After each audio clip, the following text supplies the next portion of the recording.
you're gonna break into.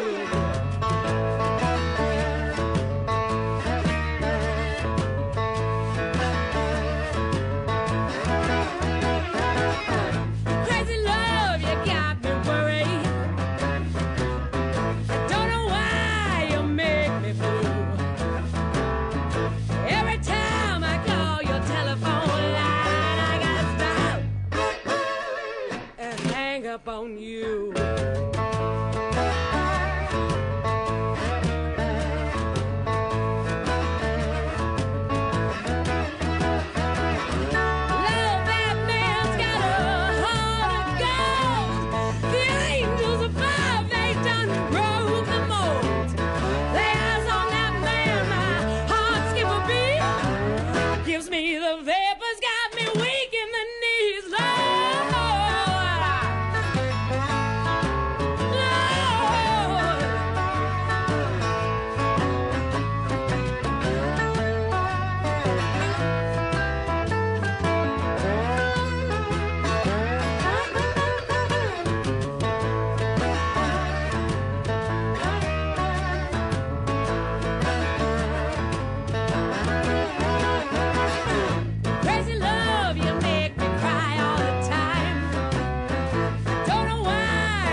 It's now time for Talkin' Boxing with Billy C. It began as a podcast, went live on the net, and transformed into a full-blown empire. Across the web, on Fight Now TV, and on radio stations around the world. It's the only daily boxing talk radio show on the planet, hosted by the only guy with the balls to do it. Many have stepped into the ring. Many have tried to take the belt. And one by one, they've fallen. Another victim of the undisputed heavyweight champion of boxing talk radio. Talkin' Boxing with Billy C is on now. My style is impetuous, my defense is impregnable, and I'm just ferocious. I want your heart.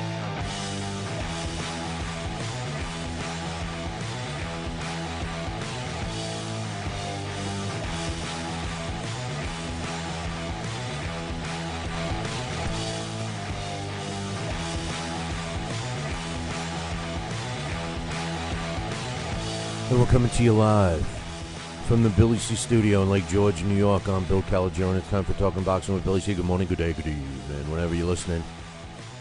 Hope you're doing all right. Hope you enjoyed the fights this weekend. A lot of upsets, man. We'll get into all of that in a minute. But first, the show's being brought to you in part by Kemp and Aaron Tomkovich. If you're looking for a lawyer, these are the ones that keep my ass out of trouble. That's Kemp and Aaron Tomkovich. Give them a call today, 845-221-4099. 845-221-4099. Let Kemp and Aaron Tomkovich knock out your legal problem. 845-221-4099. Just don't forget, I'm going to pick up your consultation fee, so it doesn't cost you nothing to even give them a call, man. 845-221-4099. Show's also being brought to you in part by my friends down at the Halftime Bar and Grill, Route 9, South Glens Falls. Hey, man, if you like cool people to hang with, if you like drink specials all the time, if you like live entertainment on Friday and Saturday nights, and if you like to stuff your face with some good food, well, then you're going to love the Halftime Bar and Grill. Give them a call to find out how to get there or to make a reservation. 518-792-4869.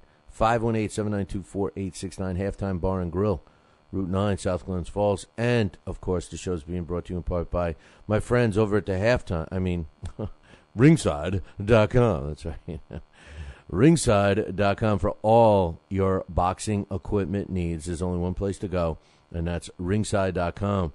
And don't forget, demand the Billy C discount with every order you place. I don't care if you're buying a keychain or a ring.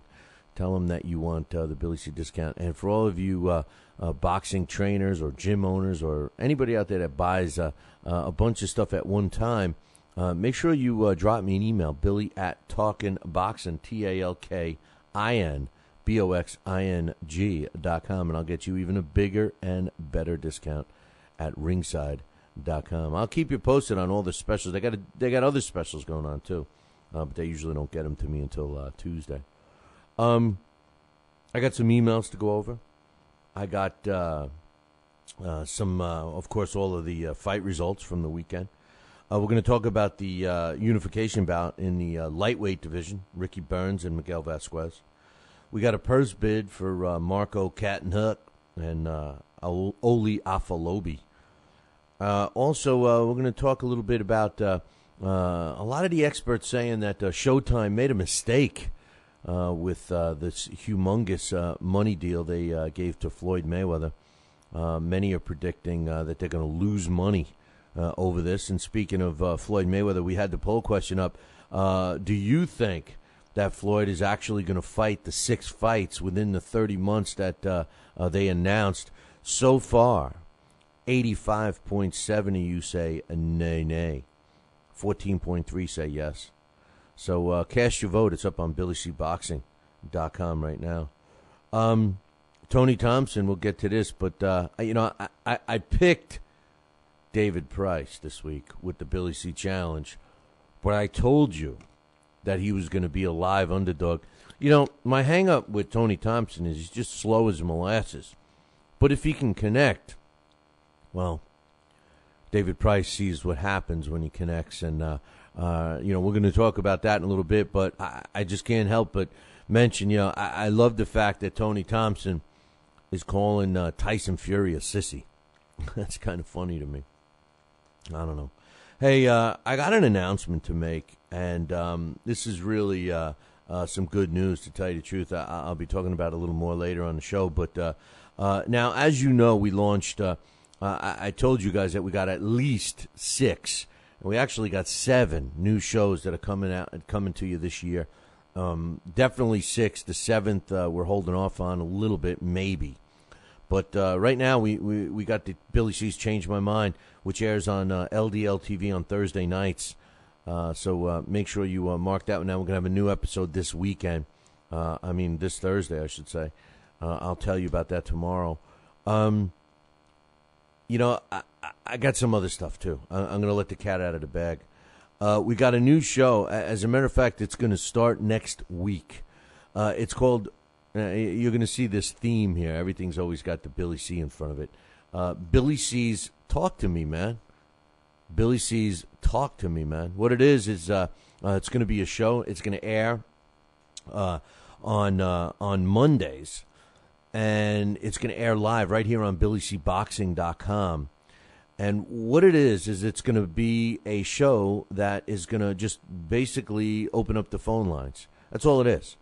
You're going to open up the phone lines, and you guys are going to get an opportunity to, air your gripes or whatever you want to talk about. It's going to be all you. And here's the thing. It's going to be airing at 1 o'clock on 1 p.m. Eastern Time, New York time, on Mondays. And it's going to run anywhere from probably a half hour at first, depending upon the response. And we have room to go to an hour. Now, here's the catch. Well, there's no catch if you tune in live. There's no catch if you call in because you're going to get your shot. But here's the catch. The replay will only be available to the premium podcast subscribers. That's right. The premium podcast subscribers are going to be getting some extra stuff over the next couple of weeks, like the return of Thumbs Up, Thumbs Down for only the premium. I'm not even going to do it at all. Nobody else will be able to see it except for the premium podcast subscribers. So, hey, if you're a premium podcast subscriber, you're getting more stuff for your $15. If not, if you let it expire, or if you've been contemplating, or if you're one of those freebie UB-tubies, now's a real good reason for you to get more boxing discussion. And speaking of more, I'm going to give you a little hint. We're also going to be doing another show. I told you that's going to be driven by you guys. So we got 2 shows that's going to cater to you guys and your thoughts. The second show is going to be all based on emails. So, not that we're not going to read emails on this show, but the other show is going to be all emails. We're also going to be doing one. Tony Treem and myself are going to be doing a roundtable, which will have other people on it. We'll have us and, of course, other people. We got some things up our sleeve about doing this live at a location, which we may announce sooner than later. And then don't forget, we got the DaxCon's going to be doing a investigative report type show on a monthly basis, and we also have a monthly show on boxing's unsolved mysteries. So that's all coming up this year. But we got the Change My Mind already running. We got the Thumbs Up, Thumbs Down, which is going to kick off next month, and we also got the Billy C's Talk to Me, Man, and that's going to be kicking off next month too. And we got the promoter show. I forgot about that. We're going to be doing the promoter showcase show, and that's also kicking off sometime next month. So a lot of stuff going on, man. A lot of stuff. We got a couple of emails. We got several emails. Given Quality, my man. Now this email is actually directed towards Curon, but I'm going to respond to it too, because maybe I agree with Given Quality. He says, "What charisma does Triple G have?" Now, this is Curon was man enough to give us a definition of it. You know how I always say, well, this fighter doesn't have it. Or this guy's good. He's a great fighter, like Andre Ward. He's a great fighter, but he doesn't have it. And everybody misunderstands it. And I thought that charisma was a good one word definition of it. But Curon carried it a little further, and he gave us the definition by the book, and it's actually dead on. I was gonna say something else, but it's dead on. Again, Given Quality still doesn't get that. I think he says, "What charisma does Triple G have?" He says, 2 fights in the U.S., 1 minute worth of clips of post-fight interviews you saw and you heard the charisma through his broken English. He says, please, I don't understand what this says. It says, please me with that. Maybe he says, please miss me with that. I don't know. You gotta slow down when you type in there, fella. He says, it's media praise and overrating that sets up who receives unwarranted attention and recognition early without real accomplishments. No valid reason to hold Triple G with it factor over Ward. Here's where I agree with I agree with Curon. You see, Given Quality, you're not getting it. Nobody's suggesting that Triple G is more accomplished inside the ring than a guy like Andre Ward. But, because Andre Ward is the kind of guy that, keeps his nose clean and everything else, even though there's been other fighters that have it, who's kept their nose clean and stuff like that, Triple G has something. Whether it is the broken English, and that's a good point, whether that's it, whether it is the media hype, which clearly they're doing, HBO specifically, whatever it is, the guy is appealing to a broad group of fans, and they want to see more. And the other thing is that he's reaching fans that aren't boxing fans. There's people talking about this Triple G guy who don't even watch boxing. So therefore, he must have it. Andre Ward is still an unknown commodity. Yeah, we know who he is because we follow the sport. But, to just use, media-created fighters, which in this point, I kind of agree with Given Quality. I don't think the jury's out on Triple G yet either. So I agree with Given Quality there, but I also agree with Curon to say that Triple G has it. And again, we were hung up on that, and we finally broke away from it. Well, we're back on it, and I do think he's got it. And unfortunately, he does have it over Andre Ward. And it does not for a minute suggest that he's better than Andre Ward, that he's faced better opposition than Andre Ward, that he's going to accomplish as much as Ward's already accomplished in his career. It doesn't suggest any of that given quality. It's just charisma. You know, actors and actresses have it. You know, look at, I don't know if I'm not a big race car fan. I like to check out races live. I did happen to watch the Daytona 500, a little bit of it yesterday. And, you know, the thing is guess who I was rooting for? You know, I was rooting for Danica Patrick or Dana Patrick or however the hell you pronounce her name. I'm not even a big fan of her, but I guess I am. I'm not a big fan of, how do you say her name? Dana Patrick? I don't know. But her, I was rooting for her. I was hoping she finished in the top 5. You know, she dropped off at the end there. But yeah, she's got charisma. You know, she's got a nice couple other things too. But you know, the bottom line is she's got charisma. You know, she's got it. You know, is she a great race car driver? I don't know. I haven't followed it enough to really answer that.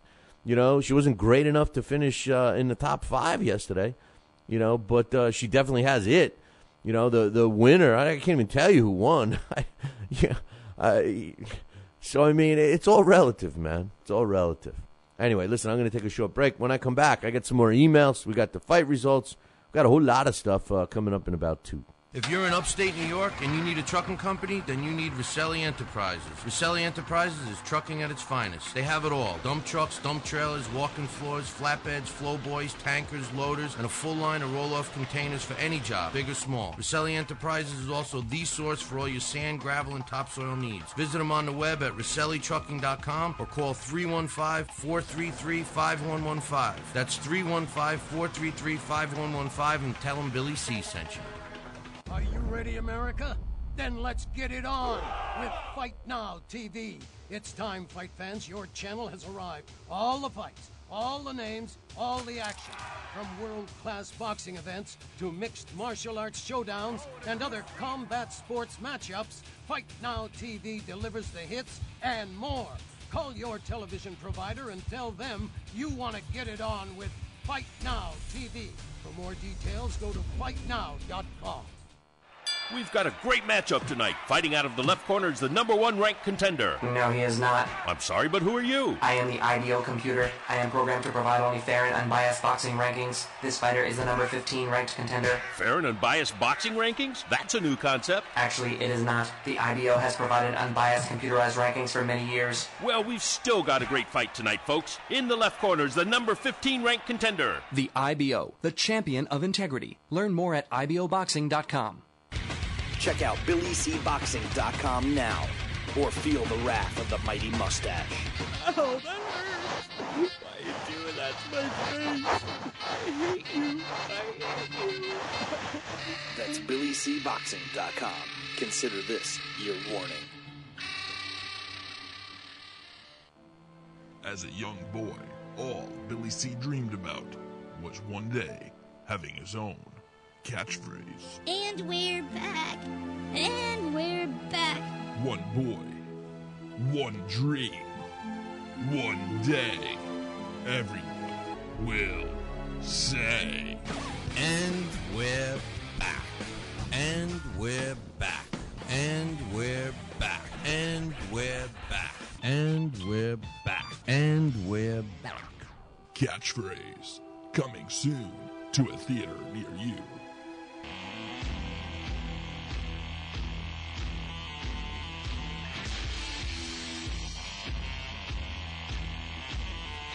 And we're back.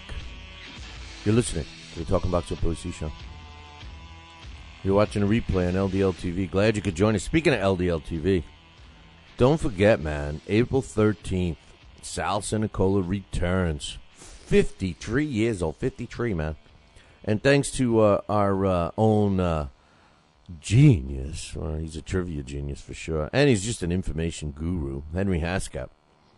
He informed us, I was copied, I should say, informed Sal, and then I got a copy of it, and then I actually got a call from LDL TV. Apparently, as soon as he steps in the ring and this fight happens on April 13th, it's going to be a world record And the promoters have already filed with the Guinness Book of World Records. I don't know if it's the oldest or if it's the longest. I don't know what word am I looking for? Pick up where you left off, type of a thing. Return to the ring. 25 years, man. I think the soonest before that was 17. So interesting stuff. So, and if you're going to get some tickets, you could buy them online. If you go to salsinicola.com or just click, because I know all you guys are setting your homepage to BillyCBoxing.com. Just click the fight poster. And speaking of fight posters, don't forget there's a great night of fights March 29th at the Turning Stone Resort and Casino up in Verona, New York. I'm going to be there, man. I'm going to be ringside. So make sure you show up. Great main event, Vera against Bandoras. Bandorvis just won a big fight last week, and he's got his shot against Brian Vera. It's going to be Friday Night Fights, so I'll be there with Teddy. No, I mean, Teddy's going to be there, but so am I. But I'm not going to be with Teddy, Otherwise, I'd be on ESPN, right? Anyway, Big Knuckle Uno. Big Knuckle 1 for you non-Spanish speakers. Not that I speak Spanish, but he says, you asked for 5 Mayweather opponents better than Guerrero. He says, number 1, Martinez. Number 2, Triple G. Number 3, Canelo. Number 4, Trout. Number 5, Timothy Bradley. He says, I'm not sure Bradley's better than Robert Guerrero, but Bradley fought Pacquiao and has his belt. Robert Guerrero has a BS fake belt. The only fight anybody wanted Floyd to take at 147 was Manny, but Floyd wouldn't take that fight. So now the 147 division sucks. Cotto was shot, I think. Floyd moving up to 154, beat Cotto, and then now he's running back down to 147. That's weak. Guerrero is weak, flat-footed, and slow. Well, normally I agree with Big Knuckle. First of all, you can't blame. First of all, you can't blame Floyd for going back to the 147-pound division. I don't even think that's a non-issue. Second of all, you can't blame Robert Guerrero for having a BS belt. You know how many BS belts there are? Almost all of them. I'd say all of them. Because we don't have a clear cut. Unless somebody's got a unified more than one belt in a division, in the same division, I'm going to look at all of them as BS because. There's always a controversy, who's the real champ, that kind of thing. So that's kind of weak to even throw that in because the belts are meaningless unless there's one champion for each division, in my opinion. As far as saying that Cotto was shot, I don't know. I give Floyd credit for fighting Cotto, even though Cotto wasn't at his prime, in his prime and at his best. I do give Floyd credit for fighting Miguel Cotto. Miguel Cotto did bust up Floyd a little bit, showed us, what to do to beat Floyd, even though he didn't do it. Now, that's something that I know it contradicts the statement I just made, but Cotto, he stumbled across how Floyd is going to get beaten, and the problem is he couldn't do it. But he definitely, if people watch that fight, you'll see how you can beat Floyd. And I think we're going to see it. Now, you make a statement that Guerrero is weak and he's flat-footed and he's slow. I don't know, man. He doesn't bounce on his toes because he's not a guy that likes to run, hitting while he's moving backwards. No, he does not do that. He's definitely not weak. And I don't think he's slow. I don't understand why people are underestimating Robert Guerrero as much as they are. They're not giving him any credit. And I'm giving Floyd all kinds of credit for fighting him. Now you want to know the 6 fights I wish that he would fight? I like the Robert Guerrero fight, and I personally am thinking Floyd's going to have some serious trouble in that fight. I would like to see him fight the Canelo Trout winner. I don't think he needs to fight both of them. I just think he needs to fight the winner. I'm just saying, these are 6 fights I would like. I don't think he needs to fight anybody. But I'd like to see him fight the winner of Canelo Trout. I, too, want to see him fight Sergio Martinez. I too want to see him fight Triple G, even though I don't think Triple G could beat him, because I think Triple G is a little one-dimensional. And believe it or not, I'd like to see him fight Amir Khan when Amir Khan goes up in weight. And one more fighter. I know the shelf life is over. I know that they're clearly not the same fighter and all that stuff, but I still want to see him fight Pacquiao. Maybe I'm the only one left, but I still do. Those are the fights I'd like to see him fight. But then again, really, he's got nothing left to prove. When the upset of the century happens, when he steps in with Robert Ghost Guerrero, he's probably going to walk away for a little while. Gaming Stop Central says, great listen, great show. Hey, thanks. Speaking of great shows, I'm going to give you a list of some new ones we're going to be doing a little bit later, in case you missed it. My man T. Bruce says Ishii showed a lot of heart, but man, this crap, and I'm picking a different word, is making me sad. When Floyd was in jail, when he was in prison, Floyd refers to it as prison. Ishii wrote him every single day. I'm sorry, but a tear welted up in my eye. I don't know if I can go on. Okay, hold on. Let me gather myself. Okay, before Floyd got locked up.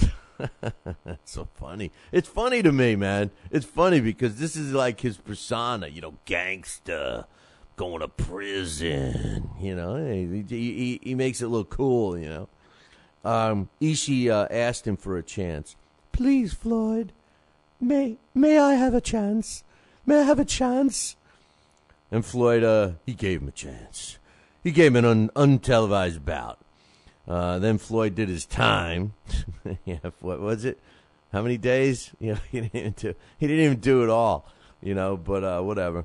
He didn't even do it all of 3 months. Funny stuff. And now Ishii is all emotional. It's very sad. Listen, and then he says, the more he cries, it goes from sad to funny. Exactly. I'm glad I read that last sentence because I agree with T there. And now K9 is barking in the ring. He says, I'm still watching it as he's writing this. Listen, I don't want to make fun of emotions and stuff because I certainly, everybody, has emotions, I think. Even I have a heart. I borrowed it from the Tin Man from The Wizard of Oz. But, the truth of the matter is you think of a fighter, right? Tough guy, getting beat up and stuff. And lately a lot of them are crying in the ring. I'm so happy, I mean, you want to be overcome by joy. I'll tell you one thing. Ishii Smith almost crushed his little boy. I mean, you see, that is a stupid thing that he did. He grabs his son. I understand. He's got like 150 kids with him and his girlfriend. She's got a couple of kids. He's got a few kids from his first relationship. And then they had the little kid together.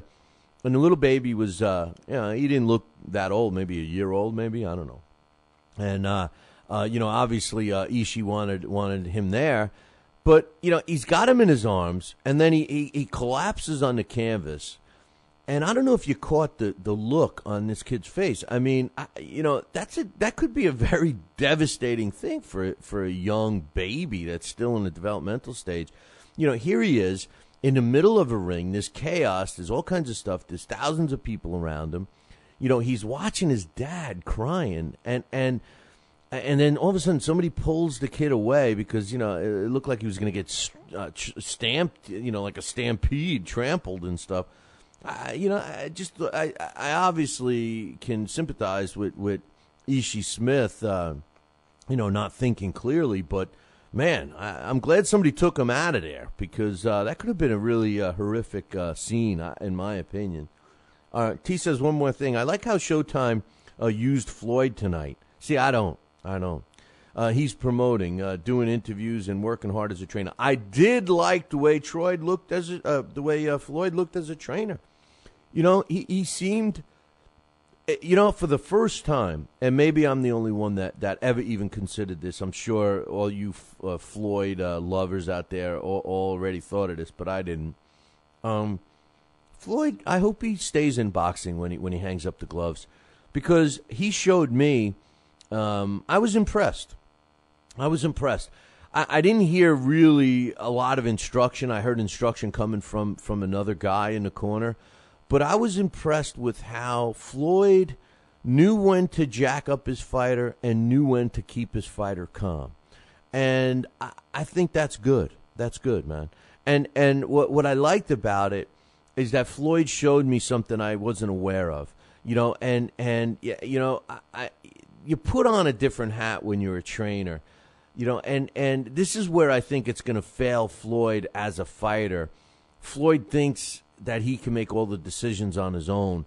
And although I thought he did a great job with E.C. Smith in the corner, I hope that he listens to his father or Uncle Roger, whoever he ends up, I know Papa Floyd is going to be in the corner for this one.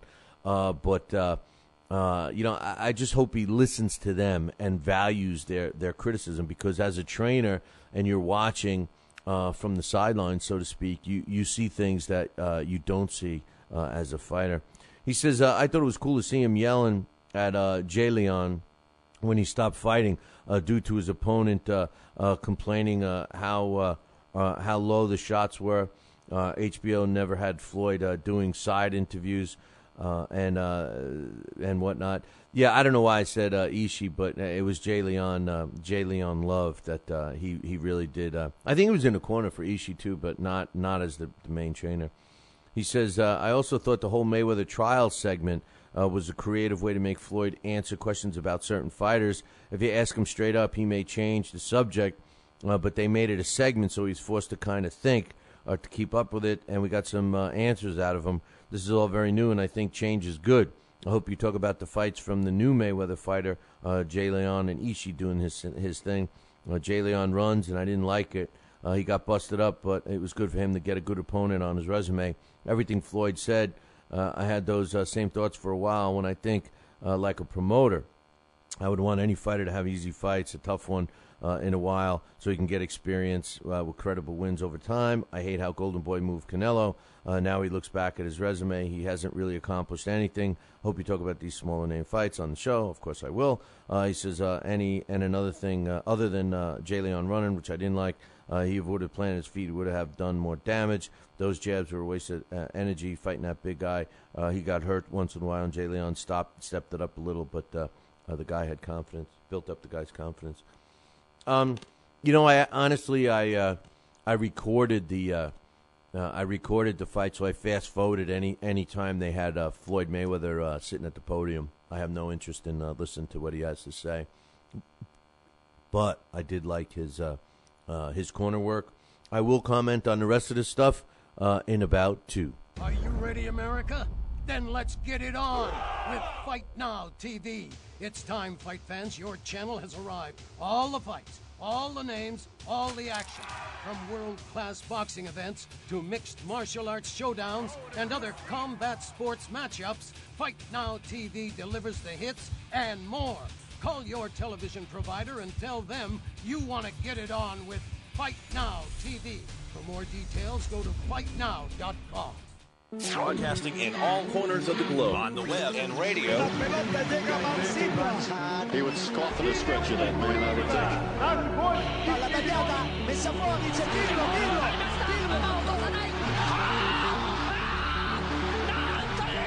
think. You're listening to Talkin' Boxing with Billy C. From upstate New York in the good old US of A. Boxing is here to stay because we are here to stay. The best 2 hours of boxing talk on the airwaves. Hey, fight fans, check out KOFantasyBoxing.com. KO Fantasy Boxing is boxing's only trademarked fantasy game. Check it out, www.KOFantasyBoxing.com. Select your own gym, your own fighters, track them through a season that can last from 3 months to a year, depending upon which league you join. You got to check this out, man. www.KOFantasyBoxing.com. Join it today. Again, www.KOFantasyBoxing.com. And tell him Billy C sent ya. Now back to Talkin' Boxing with Billy C., the only radio host man enough to take a punch from Mike Tyson. Wait a minute, man. Hold on there. Jeremy, man, I need you to take this one, all right? Wait, what? No way. I can't do this. Need I remind you I'm Billy C., damn it? Now put on that mustache and get in there. Hey, look at me. I'm Billy C. Crap.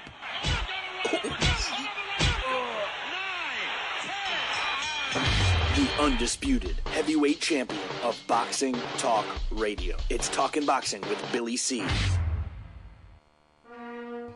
Test 1, 2. Test 1, 2. My fellow Americans, good evening. Welcome back to Talkin' Boxing with Billy C. It's great to be here discussing the sweet science with everybody. I love boxing. I love talking boxing. It's what I do. Bill. Wait, what? Bill. Why are you interrupting me? Wait, what? Wrong. What's the problem? Billy C. I did not have... We're gonna have to ask you. Wrong speech. What do you mean wrong, Billy C? What's going on here? Fine, I'll go. I just wanted to talk some boxing on TPSradio.net. That's all I wanted to do. I don't need your damn show. I'll get my own talking wrestling with the other Billy C. Yeah, that sounds good. I've always been a Hulkamaniac anyway. Broadcasting live, brother. Welcome back to Talking Boxing with Billy C.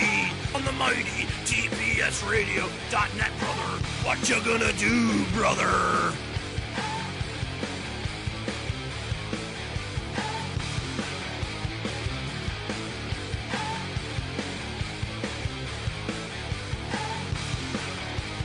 And we're back. You're listening to the Talking Boxing with Billy C. show. You're watching us on the Fight Now television channel. Glad you could join us.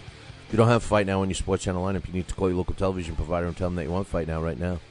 Pick up the phone and call. Pick up the phone and call. Yeah. And for all the information, you can visit their website. Now we say it. www.fightnow.com. Anyway, we're talking about some emails and stuff, and I got one from T. Bruce. And, he's talking about the Jay Leon fight against Derek Superman Findlay. If Findlay, they were right, I'm going to talk a little bit about Showtime and a lot of experts. There's actually a lot of newspapers. Forget about boxing scribes. I'm talking about newspapers that have picked up the story about Mayweather and Showtime and stuff like that. And all of the experts are predicting that this was a very bad move for Showtime, and that they're going to lose money with this guy. And I maybe they're not looking at it like we are. I'm looking at it like he's not gonna do 6 fights. I don't know what the deal was. I don't know, if they gave him money up front, if the money's in the back end, if it's all along, if it's divided up among 6 fights. I don't know. I don't know how the money's being spread out. I don't even know a true dollar figure.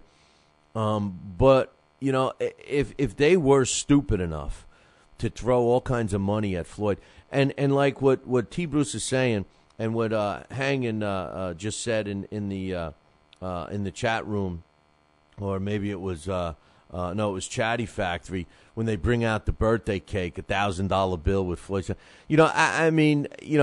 This is putting all your eggs in one basket. And, it shows you what drawing power the guy has. But B, man, you're putting the whole weight of a network on one guy, and I think that's crazy, unless it's Billy C. But I think it's crazy.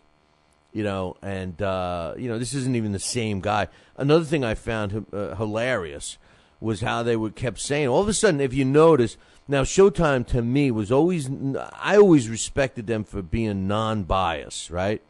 All of a sudden now, it's bias, baby. They're worse than HBO. If I didn't know any better, I would have thought Jim Lampley was calling the fights, because, they're talking about Floyd.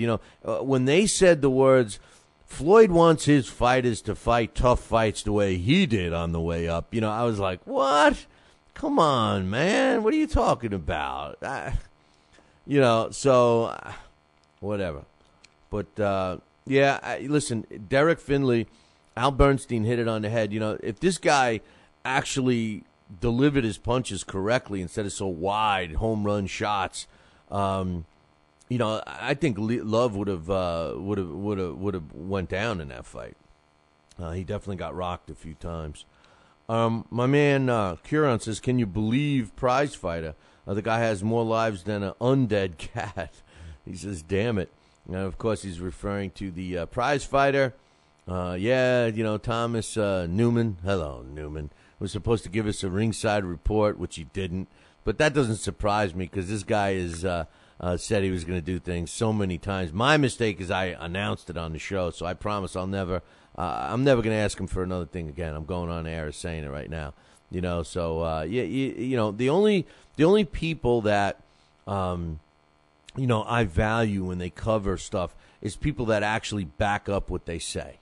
He's one of these guys that seems like, I'm going to do this and I'm going to do that, and does nothing. He's a David Hay. He's the David Hay of writers, Thomas Newman. Come on, bro. Anyway, he's referring, Curon's referring to Fraudly Embarrassing. That's Curon's name for Audley Harrison. He won Prize Fighter. I'll get to that in a little bit. And I told you another good dog in that fight was my man Derek Rossi, and he made it to the finals. So he says it's a shame about Price. Heard his eardrum was busted. Tyson Fury starts to look better and better on the UK scene now. I fell prey to that to David Price. I picked David Price, but up until the previous fight that he had, I thought David Price was just a product of hype. I saw him fight with his hands down, and come on, but I fell to it, and I thought Tony Thompson was too slow. I figured David Price would outbox him, and I didn't think it was going to be, an exciting fight, but I thought David Price had some boxing skill. I figured he'd stay away and outbox Tony Thompson, and Tony's got popped. There's no question about it. If you see any of his knockouts, you'll see that when he connects, usually a fighter feels it. The problem is he's so damn slow. But apparently David Price didn't have defense, and that was that. The fight didn't last long, and he couldn't even stand up. That's why he was probably wobbly. What Curon says. T. Bruce, he's got another one he slipped in here. He says, Lamont, you dummy. I put in the dummy. Peterson, he's back on them roids. Come on, man. You can't, He says, and last time he gave an excuse that he medically needed them. I'm almost certain that he's been medicating during his time off. He looked excellent. Yeah, so what does that mean, man? He was an underrated fighter. Listen, when he fought Khan, Golden Boy made a huge mistake. This guy fought in tough losses. He fought great, and you could argue with some of those decisions, the decision loss that he had. So I don't know, man. I don't know why people don't give him the credit where he deserves it. I think he does. He says, I want to see him fight the new Khan. I want to see him fight Danny Garcia, and I want to see him fight Matisse down the line. So many fights we can throw him in. And the Bradley fight just got bigger. He says, Bills, I was having this discussion with my buddies. What is the name of the move that Pete was doing when he had Holt on the ropes? It's not the bolo punch. The bolo punch is when you wind up your entire arm. Pete was winding up his wrist only. None of my friends had the answer. Can you help? You're right. And, the bolo punch, and I wanted to make sure, and I reached out to my man Clay Moyle about the bolo punch. Now, if you swing in your hand like this, that's not a bolo punch. A bolo punch is a punch that's almost, it makes a full revolution around. The definition of a bolo punch, and again, thanks to Clay Moyle, says, let's see, the definition of a punch is, I have, he gave me some other stuff, but he says, when Damon Runyon wrote a column called The Bright Side, he says, all fighters have used the uppercut until a Filipino named Serafino Garcia came along a few years ago, and it was never anything but an uppercut. Garcia's version of that uppercut is called the bolo punch. He says a bolo punch is nothing more than an exaggerated uppercut thrown in a wide arcing sweeping motion, which is true. It's a sweeping motion. Now the guy who's credited with using the bolo punch was Kid Gavilan. Kid Gavilan claimed that he developed the bolo punch from when he was fighting. When he was cutting sugar cane, when he was a kid with a machete, and he said that's how he developed it. Now, if you want to see, if you don't want to go and look at Kid Gavilan or Sevfino Garcia, Sugar Ray Leonard also used a bolo punch. He also he would be swinging his arm around and then hit you with his left, his jab. He kind of did it. So if you want to see a bolo punch in modern times with a good video clip, go and watch Sugar Ray Leonard against Roberto Duran, the second fight. He uses it quite often in that fight and frustrates Duran with it, and ultimately leading to no mas. But the other one is watch finally they had the second fight with Sugar Ray Leonard and Tommy the Hitman Hearns. He uses it there. But if you want to see a bolo punch in its perfection, if you don't want to go back and watch Kid Gavilan, go punch up Ike Iwabuchi, the knockout that he did over Chris Bird, and you will find the perfect bolo punch knockout. Ike Iwabuchi against Chris Bird. But, yes, you were right, T. Your buddies were wrong. And finally, we have one more email. This is from MacMan2, my man Kurtley, who does one of the songs that we play in the beginning of the show. He says, thank you for bringing to light the great discrepancy in the wage scale among pro fighters. This is something that most fans would not have a clue about, and why we as only an insider would be privy to this information. He says the boxing game seems to parallel the music business as it's easier to make a killing than a living on it. That's a good point, and I appreciate the email from MacMan too. It is similar. A lot of fighters either make a lot of money on it or they make no money on it. That's pretty cool. In the beginning of the show, in case you missed it, I was announcing some new shows that we're going to be doing. And speaking of premium podcast subscribers, some of these shows, after we air them live, will only be available to premium podcast subscribers. We've been contemplating just not doing podcasts anymore at all. But I want to give you guys a reason. We need the podcast subscribers. It's $15 a year, and we're enhancing it right now because we're going to bring back the thumbs up, thumbs down for just premium podcast subscribers, and we're doing several new shows. Now, if you're just tuning in, we are going to be doing a new show starting next month, which is actually next week, and it's going to be called Billy C's Talk to Me, Man. And what that's going to be is it's going to be open phone lines. That's all the show's going to be. It's going to run between a half hour and 1 hour. We're going to air it on Mondays at 1 p.m. Eastern. It's going to be available right here on BillyCBoxing.com live. You'll be able to call in and talk to me. Whatever you want to talk about, throw a question at me or give me a comment, like Joe Cortez's inability to score. Now I think Teddy Atlas can score. How bad is Joe Cortez? Teddy Atlas scores a card better than him. Stay tuned for more information on it. If you are a podcast subscriber, you will be getting a press release on it. We are going to do a press release on it. It's called Billy C's Talk to Me, Man. It's going to be strictly open up the phone lines live, and then the replay will be available to premium podcast subscribers only. We're also going to be doing, Billy C's Direct from the Boxing Fan. This is going to be a weekly show on emails. We're going to be just doing emails on that. And again, the replay will be specific to premium podcast subscribers. So we got a couple of things going on. Tony and I are also going to be doing a roundtable show that we're going to be releasing soon. Dax Khan is scheduled to do an investigative reporting series show on a monthly basis. We're going to be doing a promoter showcase show. And one of my favorite shows I can't wait for us to do is we're doing Unsolved Boxing Mysteries. Unsolved Boxing Mysteries. It's going to be great stuff, man. Great. Let's get into some of the fights that took place this weekend. A lot of upsets. Ishii Smith. Let's talk about that first. Listen, K9 Bundridge. First of all, Ishii Smith, he won. You know, I can't believe that they even had it as a split decision. I was just shocked at that. I'm even more shocked at the Malik Scott fight, but that's another story.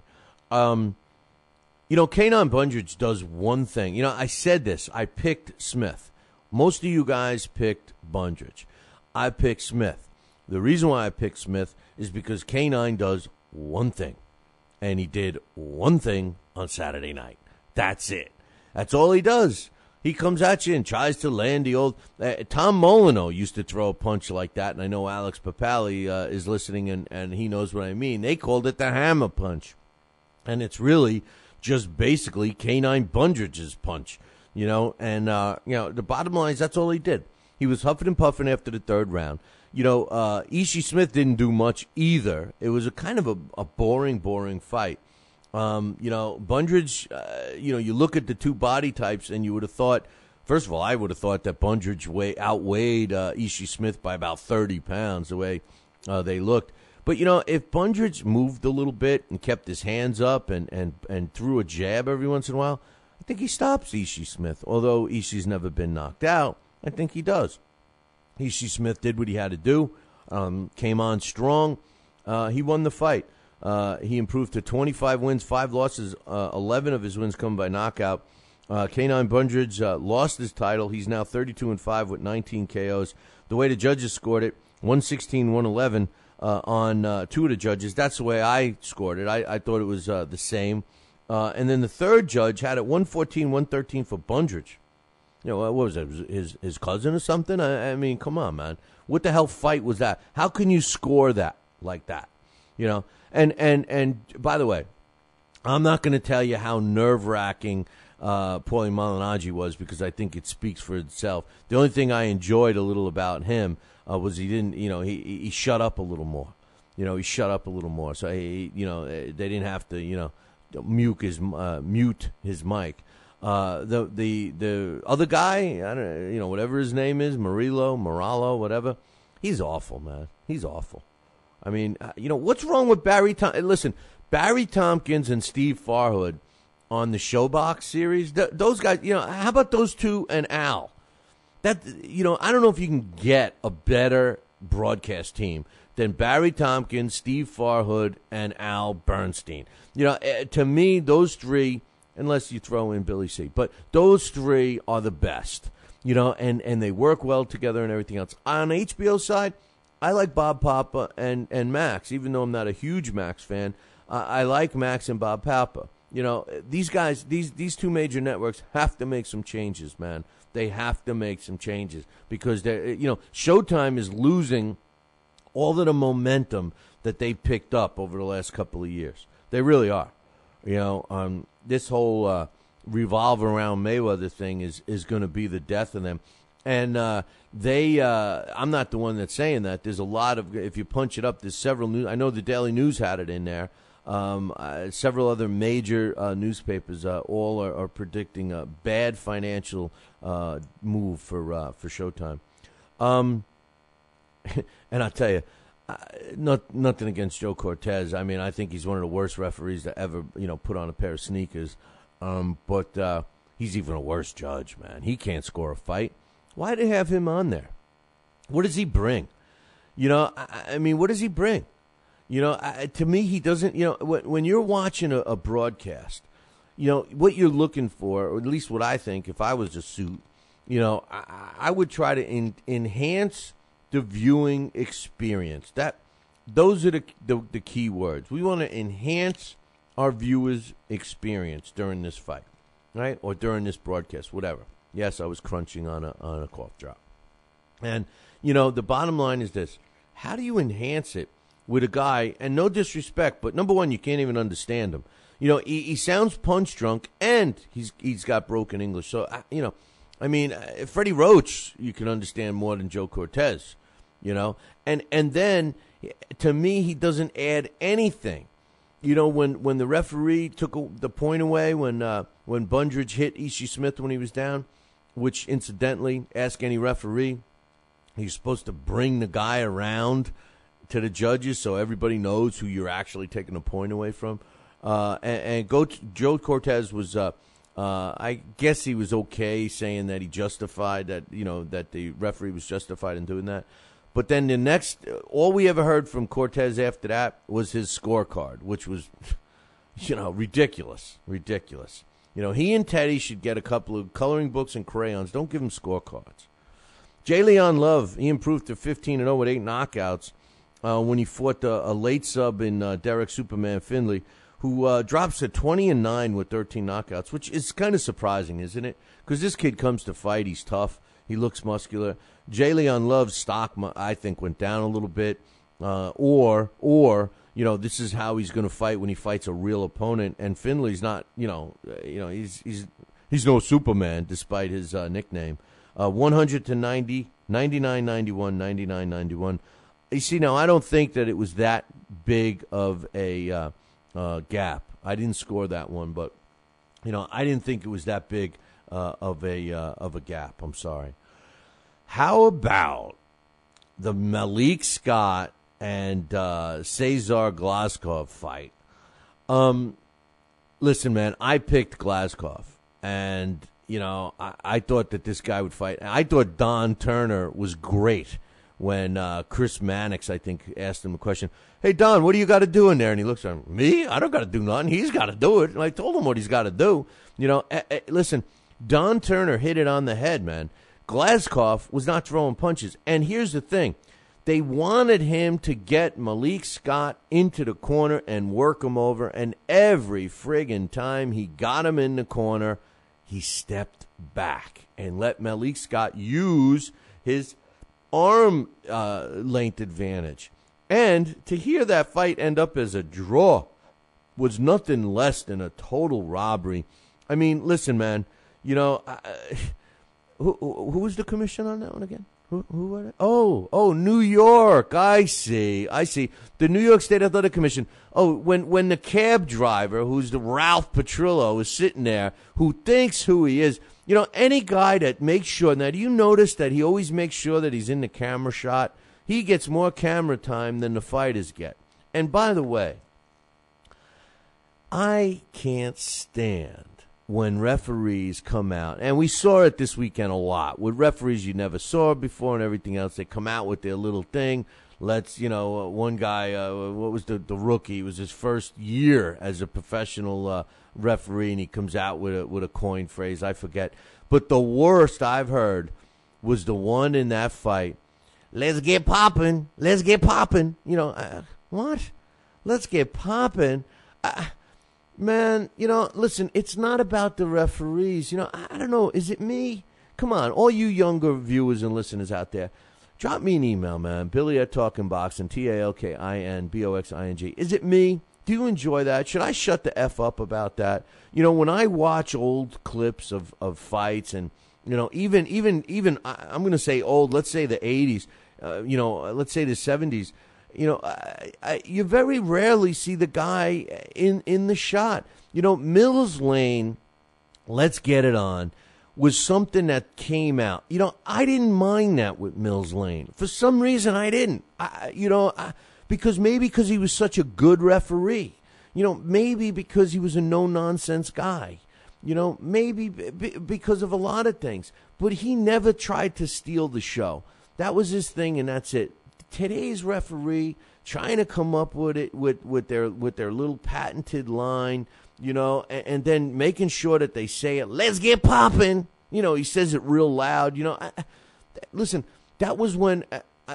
I was very critical of Arthur McCanty Jr. for several things, and I talked to him, and I hated the fact when he started his coined phrase, "Let's go toe to toe," But his father, before he died, said to Art Jr., get rid of that, let's get toe-to-toe thing. And Art Jr. listened to him. And I spoke to Art about that last year or whatever it was. And, he admitted that was a stupid thing to say. Now, why did I not like that? I didn't like it because going toe-to-toe takes the sweet science out. Now, you guys are critical of me about not respecting the sweet science, which is, I think it's wrong. I do respect the sweet science, and that's why I don't like these kinds of coined phrases. Let's go toe-to-toe. That's not the sweet science. Toe-to-toe is not the... Let's get popping. Let's get popping, man. That's not sweet science.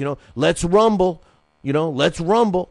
Let's rock and roll. I mean, that's what these guys are saying. They're all trying to coin their phrase. Remember our favorite, give it back, our favorite, Joe Cortez. Come on, man. It's not about the referee. It's not about the referee. It's about the fights. I like the referees that let them fight. I think it was in the a great fight with I think one of the best fights of the night was Jay Leon Love and Finley. That referee let those two guys fight. That guy let those. He had a funky haircut, didn't he? But he let them fight inside. I like that. The fight with the scores with Malik Scott and Glasgow, getting to that in Huntington, Long Island. Glasgow now is 14 wins, no losses, and a draw. And Malik Scott is 35 wins, no losses, and a draw. 98-92 for Scott was the way it should have been scored. 96-94 for Glasgow. Who was that? Mr. Glasgow? Mrs. Glasgow? Who scored that? I didn't even catch who scored that. And then 95-95. And another thing, whenever they do a fight in that Paramount Theater in Huntington, I guarantee you that the commission lets the promoter go against their own rules. Again, which commission is this? It lets them go against the commission's rule is that you're supposed to have a ring 20 by 20, minimum 20 by 20 inside the ropes. Inside the ropes. 20 by 20. All right? There is no effing way that ring, when they set it up, and when they fight at the Paramount in Huntington, Long Island, that it's 20 by 20 inside those ropes. There is no way. There is no way. We'll be right back. Talkin' Boxing with Billy C. now has official merchandise available on TalkinBoxing.com. T-shirts, sweatshirts, hoodies, and mugs. And yes, even undergarments. Talkin' Boxing apparel is the perfect gift for the boxing fan in your life. Log on to www.talkinboxing.com. That's TalkinBoxing.com and place your order today.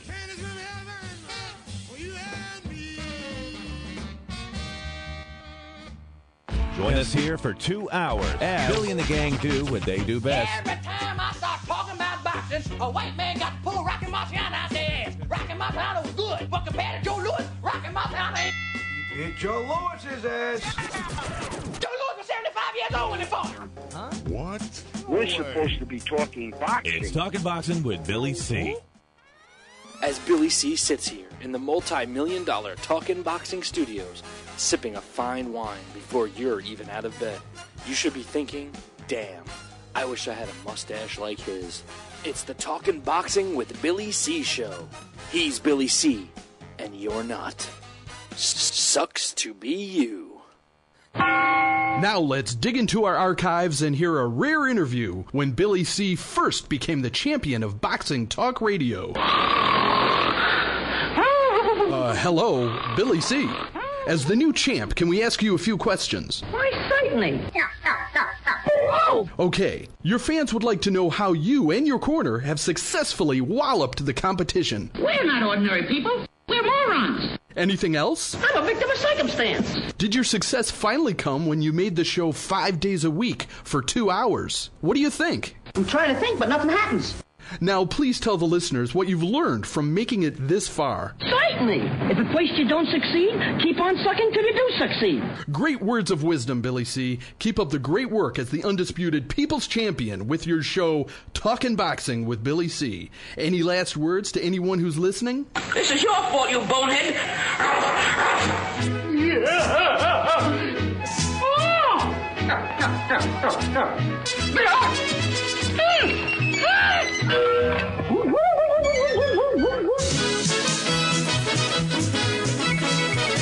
And we're back. You are listening to the Talking Boxing with Billy C show. You're watching us on the Fight Now television channel. Glad you could join us. For all information about getting the channel on your television set, visit their website, www.fightnow.com. Coach K, he's watching on Fight Now right now. He's telling me I'm wrong. He says it was definitely 20 by 20 inside the ropes. I don't know, man. I don't know. I believe it could have been 20 by 20 outside the ropes, but not inside. But Coach says he was there.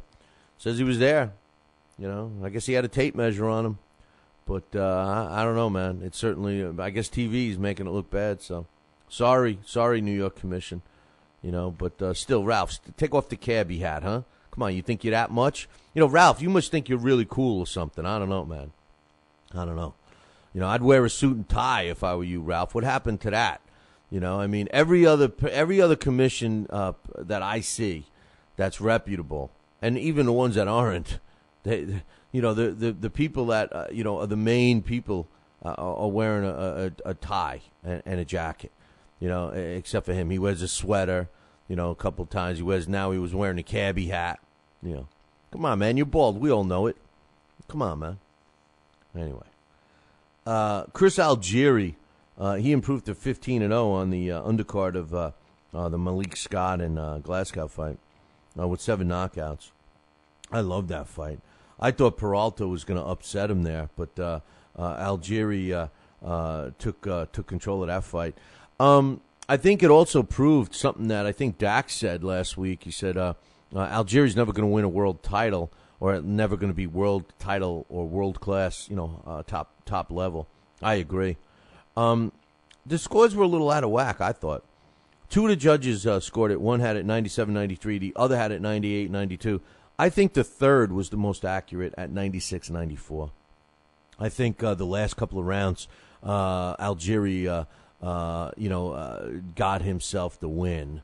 Peralta seemed to run out of gas and stop throwing punches, and you know, I can't see Algieri really winning more than 2 extra rounds in that fight. Tony the Tiger Thompson challenged for the world heavyweight title not once but twice and got knocked out both times by the same guy, Vlad Klitschko. Get ready. He's probably going to get another shot now. He fought David Price over in England. He's 41 years old and knocked out David Price in the second round. A shot with his right landed on the side of the head of David Price, and down he went like a ton of you-know-what. And he got up. He couldn't even stand up straight. They waved it off. 2 minutes and 17 seconds was the official time. Kieran said that he found out that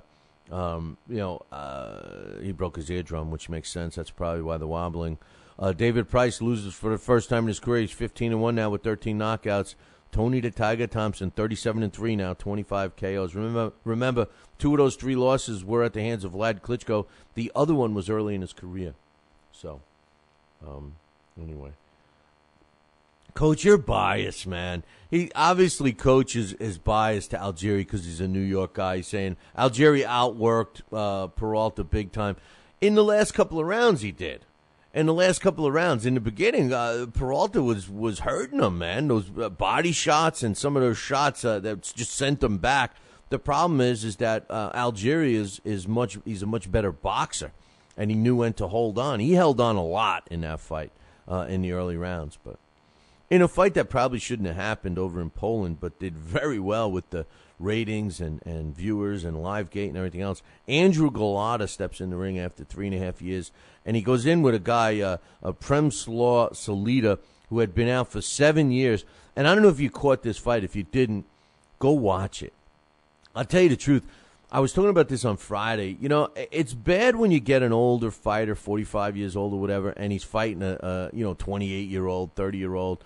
It's a mismatch. But when you put in 2 guys that are similar in age and similar, you know, their talent is eroding at a similar rate, and you put them in, it's like you turn back the time a little bit. You turn back the clock of time because, the playing field is even.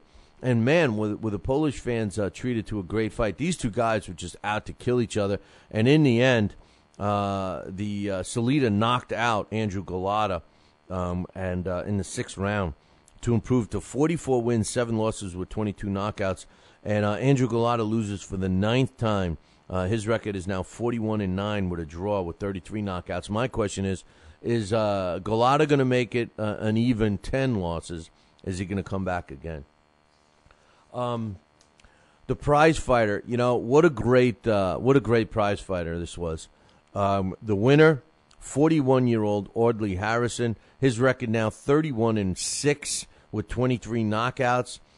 Maybe getting another world title shot because of it, just like last time. How did it work out? Well, the first fight, Marty Rogan, my man, he scored a third-round stoppage over Albert Sosnowski.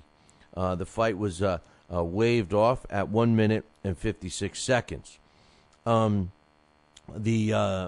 other first round, Audley Harrison took care of Claus Bertino in 33 seconds of the very first round. And Ian Lewison knocked out Timo Hoffman in the very first round. I was talking to the guys about this, and they said, "Oh, we got Timo Hoffman." They, and I was trying to get, who was I trying to get? Someone else on the card, and they're like, "Oh no, we got Timo Hoffman." I'm like, "Timo Hoffman?"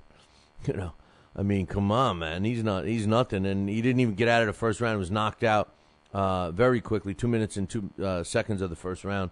And Derek Rossi and Travis Walker get to meet. Talk about a weird draw. These two guys, both Americans, fighting each other, and Derek Rossi won a split decision. So that gives us 4 guys to go into the semifinals. Audley Harrison steps in against Marty Rogan and wins a 3-round decision, 30-27, outboxes Marty.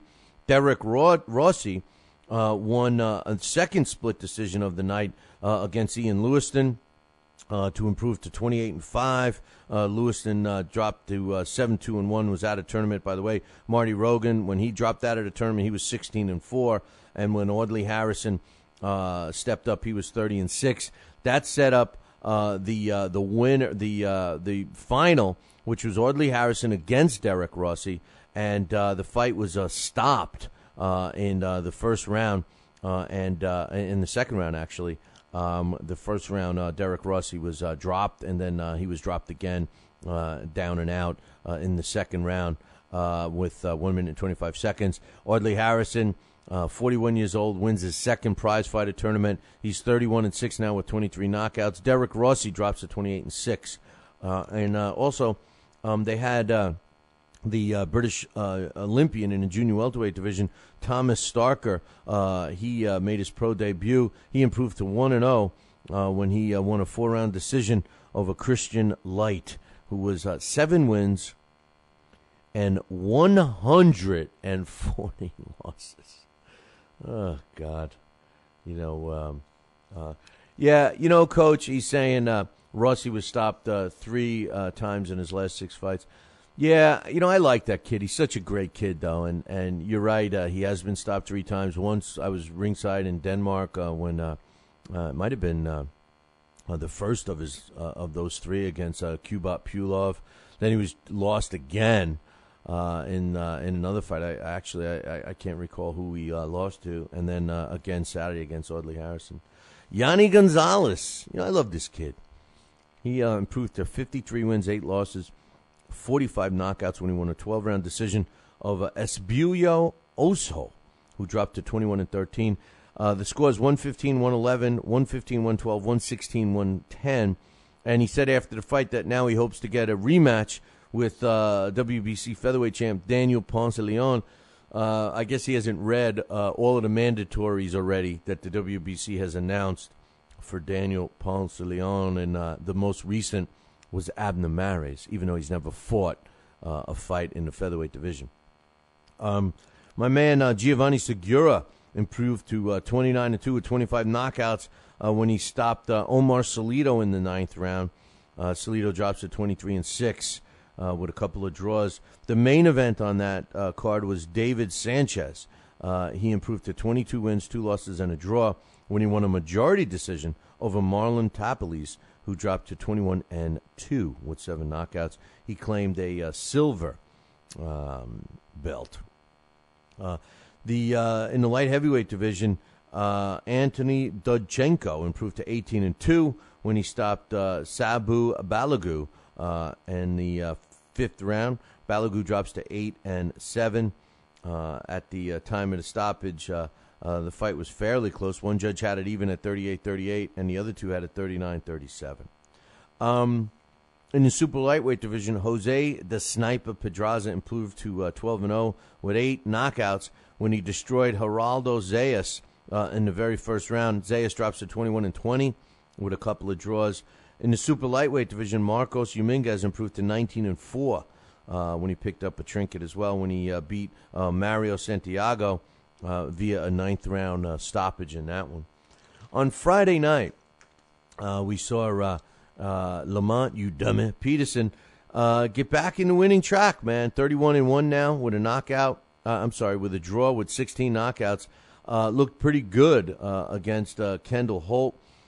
Kendall Holt did exactly what I thought he would. Look for a knockout, and that's it. He hit the canvas once, then a body shot hit him down again. And then when Lamont Peterson was battering him against the ropes, Tony Weeks jumped in and stopped it officially at 1 minute and 42 seconds of the eighth round. I think that Lamont Peterson. Let me start off a little different. I think that Lamont Peterson definitely was doing something, and I don't buy that he didn't know about the steroids. This is going back to the Khan thing.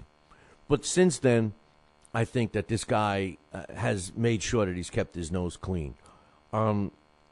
Just because he looked as good as he did against Kendall Holt, unlike what my man T thinks, I'm not going to accuse him of taking any kind of performance-enhancing drug. Now, if a guy like Lamont Peterson tests positive again, or if a guy like Enzio Macronelli tests positive again, or Antonio Tarver, which I hope never fights again, but if he did, these high-profile guys, Andre Berto, if they test positive again, that's it. It should be over for them.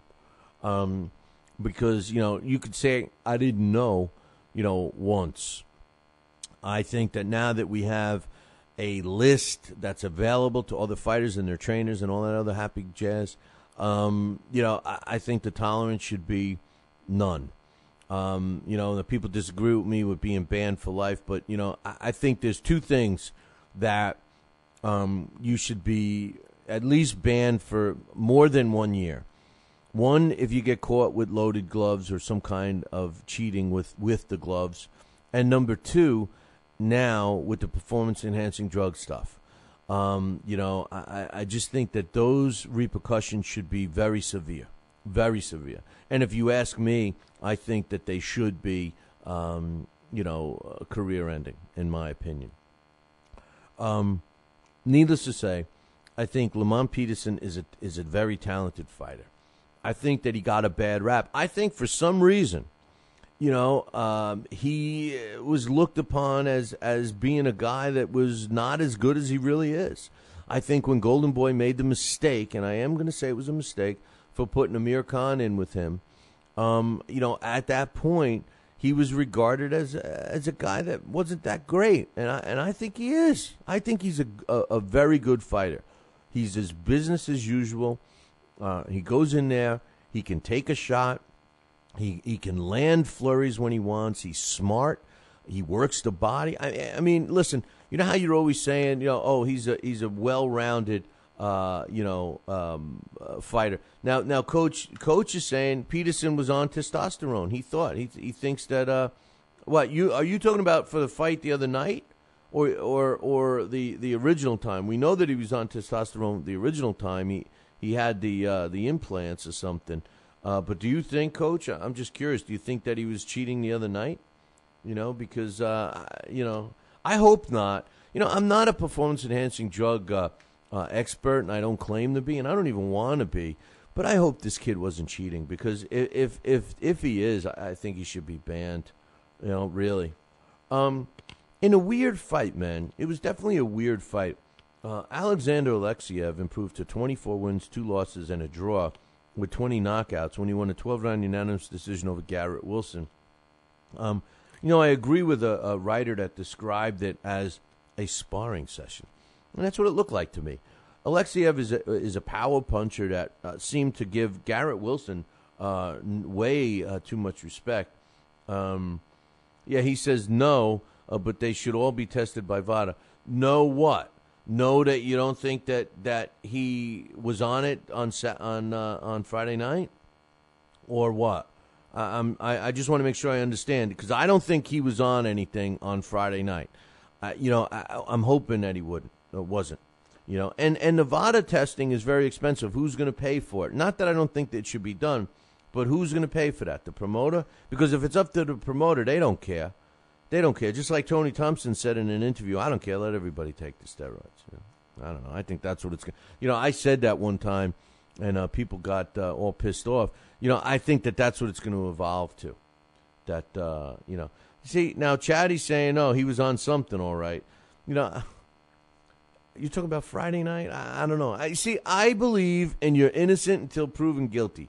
If they do a test and he tests positive, then, yeah, he says, what did you ask? No, I don't think he was on anything Friday. Okay, I agree. I don't think he was on anything Friday. But, yes, he was on testosterone the first time, but he admitted it. And the idiot admitted that he was on it the time before that. He was on it when he tested positive for the rematch. But then he admitted that he had taken the same thing for the first fight. And that's what started all the BS with Khan. Anyway, Alexiev improves to 24-2 with a draw with 20 knockouts. Wilson drops to 13-6-1, 117-118. 117-111, 118-111, 116-112 was the way the scores were on that one. How about Manuel Char? We were all pretty critical, at least I was, critical of him and when he stepped in with Vitaly Klitschko. But this guy's been exciting ever since, and he certainly was the other night. He really mixed it up with Jakob Salagum in their fight. Now, Salagum ended up with a shoulder injury. At least they claim he had a shoulder injury, quit on his stool. He drops to 28-2 with 25 knockouts. And Manuel Char, he's now 23-1 with 13 knockouts, and, of course, his only loss at the hands of Vitaly Klitschko. So, and also Christian Hammer, he's a heavyweight from Germany. He's in now 13-3 with 9 knockouts when Oskli Masakin quit after the 6th round. When Hammer had his European title on the line. Maskian drops to 18-9. WBO Latino bantamweight champ Jose Nueves improved to 22-2 with 3 draws, despite being dropped early in the fight at the hands of Danny Flores, who drops to 14-3. Why? Because Danny Flores was knocked out in the 9th round. And in the cruiserweight division, Yuna Dorticos improved to 14-0 with 14 knockouts when he stopped Willie Herring in the 3rd round. Willie Herring now is 14-13-3. Christopher Martin, he won the fight by the record books, but a lot of people in attendance cried foul. He improved to 26 wins and 2 losses and 3 draws with 8 knockouts when he won a unanimous decision over veteran Jose Angel Baranza, who dropped to 35 wins, 26 losses, and a couple of draws. The fight was in Ontario, California. The way the judges scored it, 78-73 was one judge. The other two had it 76-75. All 3 were in favor of Martin. And Artemo King Reyes improved to 19-2 when he knocked out Rodolfo Armenta in the very first, in the 2nd round, 147. It was the official time. Armenta drops to 12-10-1. And in a female fight, Swedish super lightweight Carla Svensson. She beat Bulgarian Karima Petokova by scores of 100-90, and 2 had it at 99-91 for her 8-round fight that they took place the other night. So that wraps up the fights that took place. And, just a final thought on the fights. How does how do these commissions let these judges do this with these fights, and specifically with the listen, I don't care about the Leon and Finley fight or the Chris Algieri fight because against Peralta, those fights were entertaining to a degree, and all fights are subjective, just like BJ Flores, and Coach brought it up before. BJ Flores, excuse me. Now, you guys know how I feel, and if you're new to this show, I think he's a fraud when it comes to boxing. Any guy that says, I'll fight any place, anybody, anytime, and never signs the paper is a fraud. However, he does an excellent job as a commentator. He really does. He's that was a solid broadcast. He gives you, straight and to the point stuff. His opinions are right on. His technical advice is right on. He speaks clearly. He doesn't overspeak. He just does a great job, man. And I think it makes a difference. And I always kid about me and everything else, but this guy does a great job, and I really think it makes a difference when you have somebody good calling the action, because I like to follow the rule that you call the action of what's in front of you. What's happening in front of you, you talk about. That's it. I think Showtime overnight went down a couple of notches with their bias, attitude. All of a sudden, maybe it was just the one show or whatever. But we'll have to wait and see. The jury will be out on that. ESPN is ESPN. They're consistent, so you can't be that critical of Teddy. Teddy does a good job. I like Teddy. I just don't like the way he scores. I just don't think he knows how. And Joe Tessitore at times is just a yes man for Teddy, and that gets old. But aside from that, we had some good fights this weekend. A lot of upsets. I love upsets. My hang up again this week is with the New York State Athletic Commission. These guys, I just, despite, some people say they think they're good, some people think they're bad. I think that they got the wrong people in there. I really do. New York State Athletic Commission is supposed to be, one of the top ones. I love their rules. Now, listen, don't get me wrong. I happen to love the New York State Athletic Commission's rules. I think that they are technically, when everyone has to follow them, I think that they are, geared to protect the fighters 100%. 100%. But I also think that the commission doesn't play by their own rules, and I don't think that all those rules apply to all the promoters. I think that they have their favorites and this and that. But I do believe that these people, and I'm referring to the employees of the New York State Athletic Commission, have to start acting in a professional manner. And that doesn't mean being dictators. They have to treat people with respect, and they have to present themselves as a reflection of New York State. And to me, they all do, except for a couple of their referees. Let's get popping, man. Ralph, come on, Ralph. Wear a suit and tie, bro. Don't wear that stupid hat. That's disrespectful. That's disrespectful. You're not a fan in the audience drinking a beer. I know you're going to go back to your own bar and drink a few pops after the fight. That's your prerogative, and I would love to, swing by. But, here's the thing. You're representing New York State. I'm a New York State resident. You're representing our state. You're in a commission that tries to be the best, and you got a cabbie hat on with a shirt, without a jacket, without a tie. Do you think you're that cool, really? I mean, are you that cool? You think you're a tough guy, Ralph? Is that what it is? I don't know, because that's what it looks like to me. I'm watching from TV, and that's what I see. I see Melvina dressed nice. I see the everyone else dressed nice, and I see Ralph, who's got the briefcase, who's flipping through papers through every single fight. I mean, what are you looking at? What you going to have for lunch tomorrow? I mean, watch the fights, man. Maybe you learn something about fights. That's the other thing. What do you really know? I mean, come on, man. Come on. If you're going to represent the state and you're going to keep your job and all that stuff, at least represent us in a nice, professional way. That's my opinion. I'm sure you do a great job in your mind. But, that's my opinion. Anyway, listen, I'm going to take a short break. When I come back, I got a couple of fights I want to talk about that are signed, some good ones. We got some news. The question is Showtime going to regret this buku dollar contract they made with Floyd Mayweather? I don't know what the amounts were, but I know that there are a lot, and a lot of experts, and not just boxing people, not just sports people, but money experts feel that Showtime overspent for one fighter, and they're going to regret it. And it's available in a lot of different places if you search that. Hey, we'll be back in 2.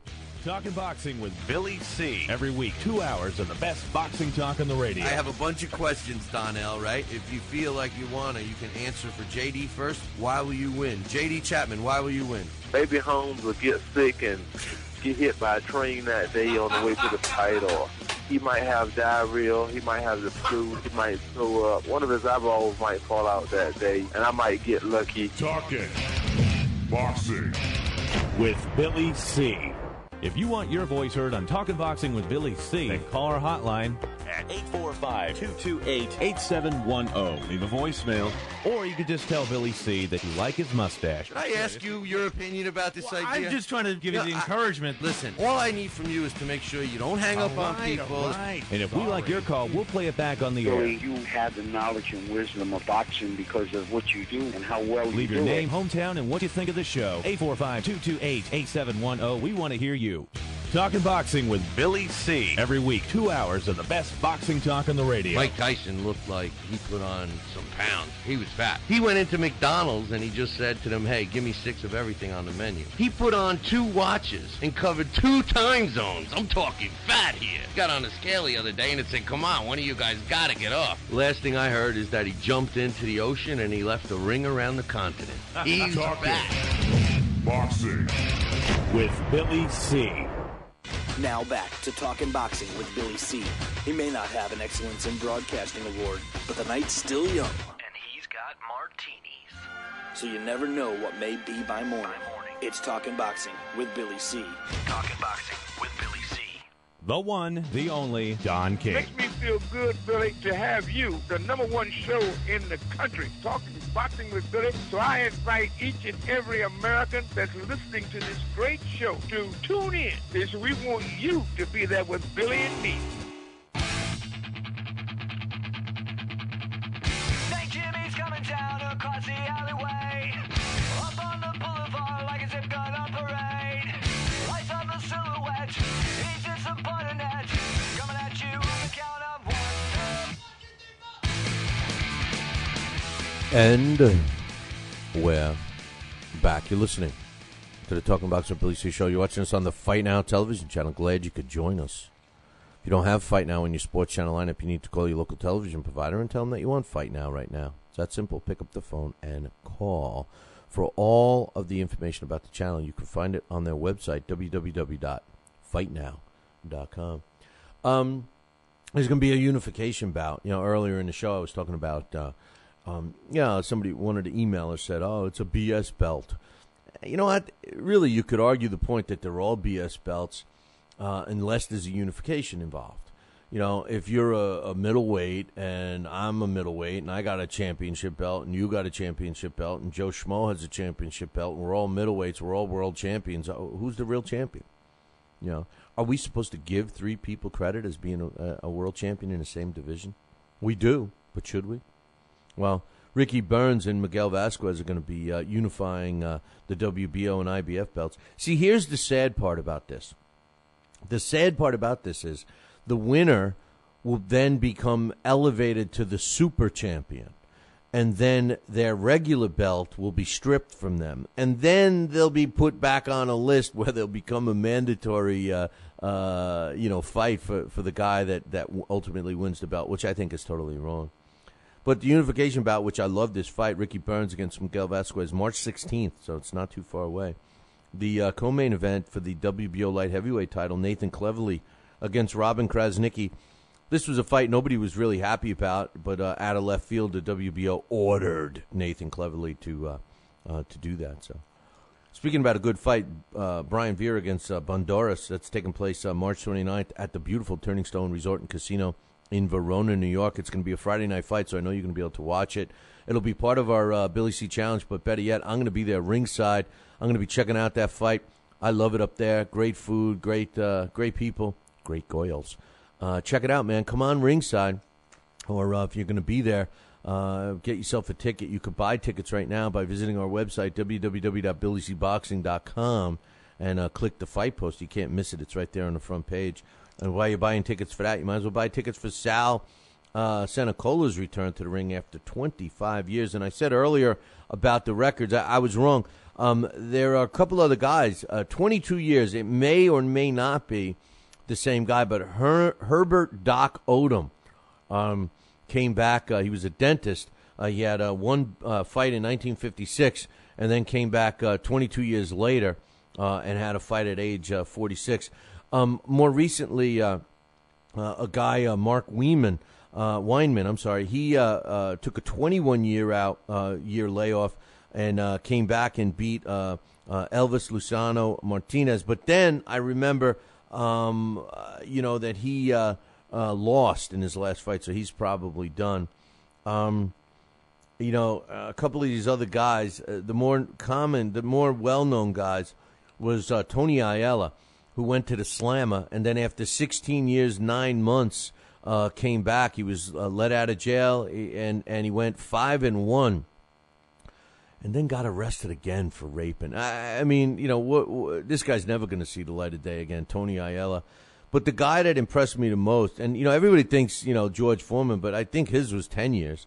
Ron Lyle, after 14 years and 5 months, he comes back and at 54 years old and wins 4 straight fights, all by knockout. So, interesting facts, courtesy of my man Henry Haskell. That March 16th fight's going to be a good one. Ricky Burns and Miguel Vasquez. Can't wait for that one.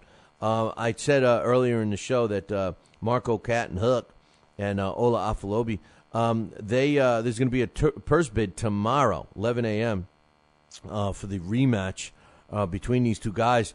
I'm surprised that they weren't able to cut a deal with this. I'm surprised they had to go to a purse bid. Maybe the promoter's going to get out cheaper because the minimum bid is $300,000, and the way it gets split is 80-20 or less. If they want to give Afalobi 30% or whatever they can, but they can't give less than 20%. So we'll see what happens there. It's going to be taking place tomorrow at 11 a.m. Local time, which is going to be in where is it going to be? Probably Panama, where they have the office. So we'll see what happens there. It's going to be a fight. Irish Joe McCready is fighting. It's called CFC Fight Night. It's going to be in Lowell, Massachusetts, taking place March 16th. And they just added, I think, a better fight than the main event. The co-main now, I guess, is Osmun Manu Adama, who's 20-3 with 15 knockouts. He challenged for a world title. And he's taken on a guy who I called his last fight, Grady Brewer. Grady Brewer happens to have the belt. They're saying that it's a vacant international boxing organization middleweight title. You know why? Because Grady Brewer has the junior middleweight IBO title. So, they got the IBO middleweight belt on the line for that one. That's a good fight. Grady Brewer starts off pretty slow, but he's always in shape. I hope he had enough time to train for this. He's no spring chicken. And Adam is a pretty damn good fighter. So we'll see what happens with that fight. So we'll see what happens. The main event, Irish Joe McCready doesn't even have an opponent yet. So we'll keep you posted on that. I was talking about New York and, them thinking who they are and everything. Well, specifically one person. Check this out. Henry got me some information that is just great, man, when you think about it. we're always talking about the modern fighters against the old fighters, and I get criticized for kind of leaning towards the older fighters and stuff like that. Well, what do we use as a gauge? We use, people today, the young fight fans, that, they're throwing sweet science in at me.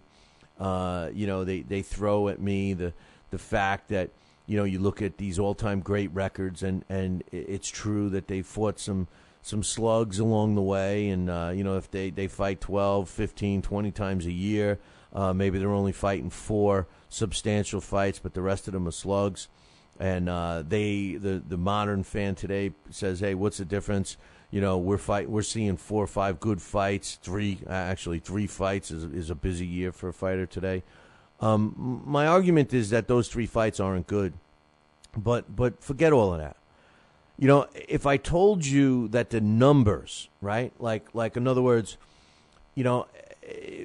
if there's more fighters, like if the pool of fighters was bigger, does that mean they're better? Are you going to suggest that today's fighter, even though the pool is smaller, are you suggesting that the pool of fighters, even though the number is smaller, consists of better fighters? That's the main question. And I want to give you some facts here about the huge discrepancy in numbers. Right now, in the world today, as of this weekend, there was 18,000 active fighters in the world today. That's worldwide. Fighters that have a license that have fought, within a year. So we have 18,000 active fighters today in the year 2013. Less than 3,000 of those 18,000 are in the United States. That's pretty mind-boggling if you think about it. 15,000 are outside the United States. 3,000 are in the United States. Out of those 3,000, 138 male pro boxers are in the state of New York. 138. This is a state that wants to, think that they're the best commission, right? They only got 138 active fighters in New York State. In the 1920s and the 1930s, between that 10-year span, the United States alone had 10,000 licensed fighters. 10,000. Today we have 3,000 in the U.S. In between 1920 and 1930, we had 10,000. 10,000. How many you think New York had? You've heard a million times that New York was the mecca of boxing in those early years, and they certainly were. Of 10,000 licensed fighters between the 1920s and 1930s that were in the United States alone, how many you think were in New York? There was, like I said, today there's 138. So what do you think? 3 times, 4 times the amount? There's 500 of them, 500 out of the 10,000 in New York. How about over 2,000 fighters alone licensed in New York State in the 20s and 30s? 2,000. Now, when you look at those fighters, and yeah, you see that they fight each other a couple of times. Yeah, you see that the guy has a losing record and everything else. But does that make them worse? When you have that many more gyms and that many more trainers and that many more fighters to pick from and choose from, the pool is that much significantly bigger. In 1921, New York had 950 shows, approximately, give or take. In 2012, how many shows do you think the United States had? New York alone in 1921 had 950 shows, more than 950 shows. In 2012, how many did the United States have? 624.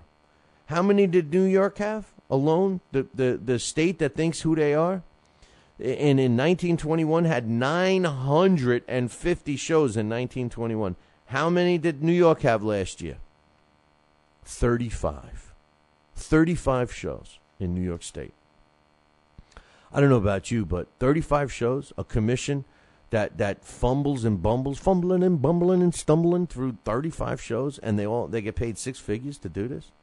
In 1921 they probably got $1.99 a year. and they had to deal with 950 shows. They had 50% more shows in the state of New York in 1921 than the whole country had last year. Listen, forget about the sweet science. Forget about who you think is better fighters, what era. It really doesn't matter. But these numbers are staggering to me.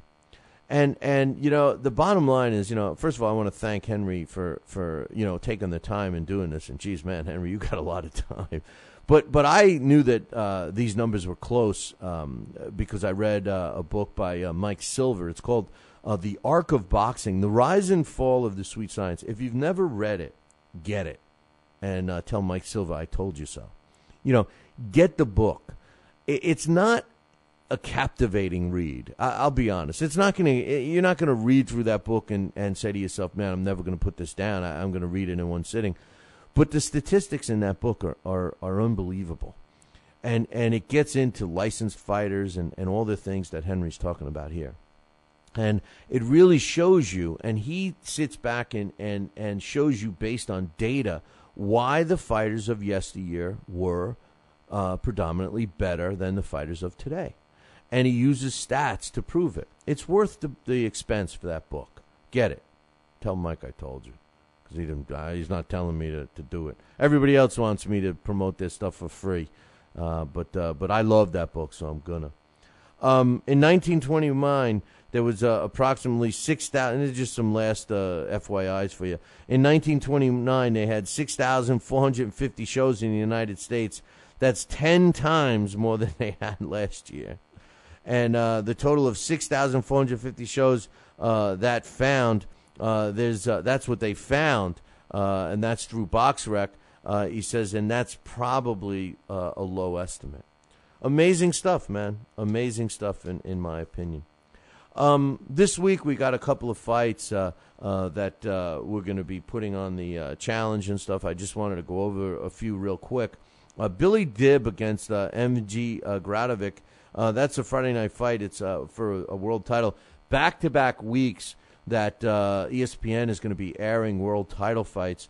That's also a co-promotion between Lou DiBella Entertainment, and 50 Cent of SMS Promotions. Also on Friday night, we got Omar Soto against Julian Rivera in a featherweight fight. Showtime on Saturday night has got that fight that got all messed up. Originally, it was going to be in New York. But the fight got canceled due to injury, so they moved the main event, which is now Richard Abril against Sharif Bogheri, which ought to be an interesting fight. Sharif Bogheri hasn't, he's short, even for a lightweight, he struggled in his last couple of fights. I thought he got some very, let's just say, forgiving scores in his favor. Richard Abril is by far the toughest opponent he's ever faced, and it's going to be for the WBA lightweight title. So that ought to be an interesting matchup. And Omar Figueroa against Henry Acurad, that's going to be also taking place Saturday night in the super bantamweight division. Still scheduled, as far as I know, Wednesday night is a fight in Japan. WBA flyweight champ Juan Carlos Revco. He's 29-1 with 16 knockouts out of Argentina. He's putting his belt on the line against Masayaki Kuroda, who's 21-3 in Japan. So that ought to be an interesting fight right there. The co-main event is going to be on the Billy Dib fight is going to be Willie Nelson and Michael Medina. That's going to be a good one. I'll tell you right now, that's going to be on the challenge, I'm sure, which I happen to like. As I mentioned, the Richard Abril. Now, the other fight on that card is going to be a good one too. Gary Russell Jr., who a lot of people love, and including myself, he's going to be fighting V. Aguzev out of Russia. That ought to be a big test for Gary Russell Jr. He seems that he has been living up to all the expectations surrounding him. In the light heavyweight division, Denis Simonchik is going to be getting his rematch with Jonathan Proficit.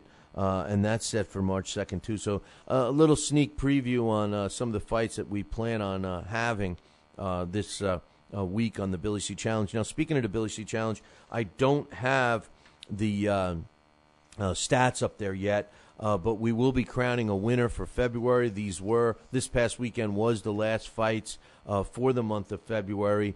And so we'll be crowning a February winner. And next week's challenge will be kicking off a new month. If you want to get in the reindeer games and become part of the challenge, it's really simple. All you got to do is drop me an email, Billy@TalkinBoxing, TalkinBoxing.com. What's coming up later in the week? Well, Alex Papali and myself are going to be doing a blast from the past. I think you're going to like this one, especially you young whippersnappers.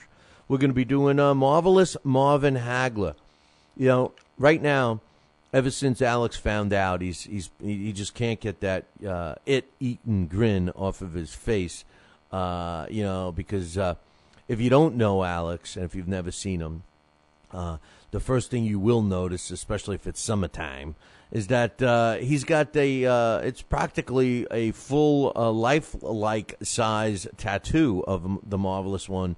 And he's a huge fan of Marvin Hagler, and I know he's excited to talk about Marvelous Marvin Hagler. That's taking place on Wednesday. Now, Tony Treem and I, as a request from a listener, Caesar, my man Caesar Soto, wanted us to do a heavyweight spotlight on Bob Fitzsimmons. And Bob Fitzsimmons, here we got, Alex is one of his favorite fighters in Marvelous Marvin Hagler, and Tony Treem, one of his favorite all-time fighters is Bob Fitzsimmons. He thinks pound for pound he's one of the greatest fighters of all time. So we'll be doing a heavyweight spotlight on Bob Fitzsimmons later in the week. So we'll be looking forward to that. Dax Khan is going to be doing his boxing schedule roundup on Thursday. We do plan on having Sal Senicola back on the show. I don't know if it's going to be this week or next, but don't forget, he's returning to the ring after 25 years, and he's going to be fighting on April 13th in Florida.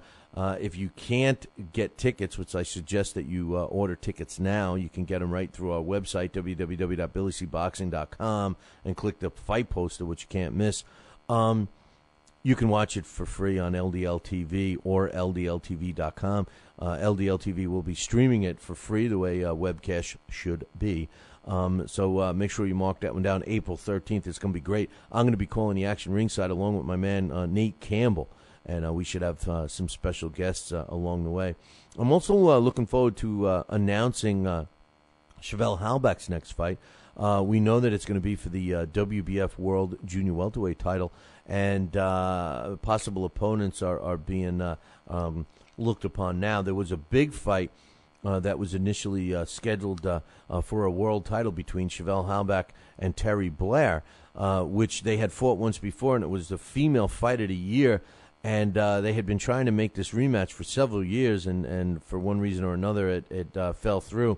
As a matter of fact, the last time this fight not only was going to happen, it was going to happen. The fight, they were both there. The fight was going to happen right, at the arena. They canceled it. So we are going to have a WBF world title fight, and we will be getting the opponents listed soon. So we'll be keeping you posted on that one as well. Scotty Krause will be here tomorrow. Scott and I will be talking about some stuff. Next week, he's going to return. We're going to be doing our Greatest Fight series, so we got that coming up.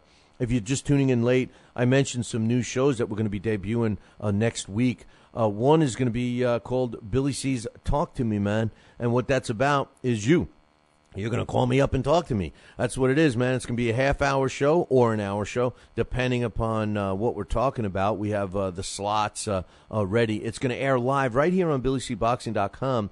And the replay will only be available to the premium podcast subscribers, which is something that we've decided to do to throw some stuff back to just the premium subscribers. We want you guys to subscribe. I know you can get the daily show every day, but for you boxing fanatics who just can't get enough boxing talk, for that $15 a year, you're going to get the Talk to Me show.